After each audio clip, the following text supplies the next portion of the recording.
Principles of Bioproduct Separation Module 2 Filtration and Microfiltration Segment 4. With me again, Yusuf from Institute Teknologi Bandung.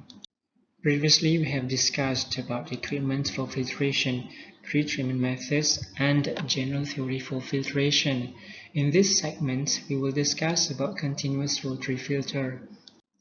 One very common filtration method in bioseparation is the continuous rotary filter, which is preferred whenever filtration is slow and difficult. This method is commonly applied in a large-scale processing of antibiotic. A filtration cycle in a continuous rotary filter consists of three chief steps. First, cake formation, which begins after the rotating drum first drops into a fermentation broth. Second, cake washing to remove either valuable or unwanted solutes in the cake. Third, cake discharge. Although the type of discharge is important to the overall success of the operation, it does not affect the size of the filter. Cake formation. The formation of cake begins as the rotating drum first drops into a fermentation broth. We assume that the resistance of the filter medium is negligible. The basic equation for filtration is as shown in equation 11. The cake resistance Rc for a compressible cake can be rewritten as shown in equation 12. By combining equation 11 and equation 12, we can integrate over that part of the drum's revolution where the cake is formed to determine the time of cake formation as shown in equation 13, where Tf is the cake formation time, Vf is the volume of filtrate collected during that period. This relationship is sometimes written in terms of the cycle time Tc, as shown in equation 14, where beta is the fraction of time that the filter is submerged, which is the fraction of the cycle devoted to the formation of the cake. Combining equation 14 with equation 13, the filtration flux can be expressed in terms of cycle time as shown in equation 15.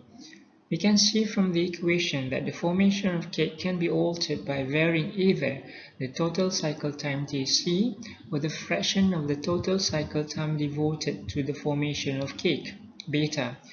We can also note that at constant beta, the filtration flux is inversely proportional to the square roots of the cycle time.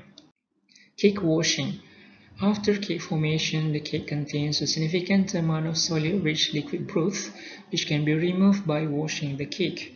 There are two functions of washing. First, displaces the solute-rich broth trapped in the pores of the cake.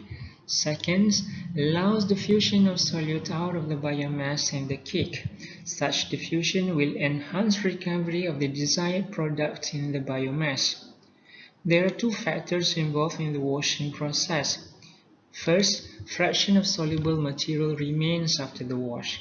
This fraction governs the volume of liquid required for washing as shown in equation 16, where R is the ratio of the solid remains after washing to that originally present in the cake prior to the wash. N is the volume of washing liquid divided by the volume of liquid retained in the cake. Z is the washing efficiency of the cake. The fraction R varies from 0 to 1. Lower value of R corresponds to more effective washing. An efficiency of 0 means that R equals to 1, which indicates no reduction of soluble, no matter how much the volume of liquid is used for washing. Second, rate at which wash liquid passes through the cake. This rate of wash controls the time of the cycle devoted to wash. The washing liquid contains no additional solids, so the flow of washing liquid is constant and equal to the final instantaneous filtration rate at the end of the cake formation. This rate can be described by equation 17, where Vw is the volume of washing water required and Tw is the time required for the washing.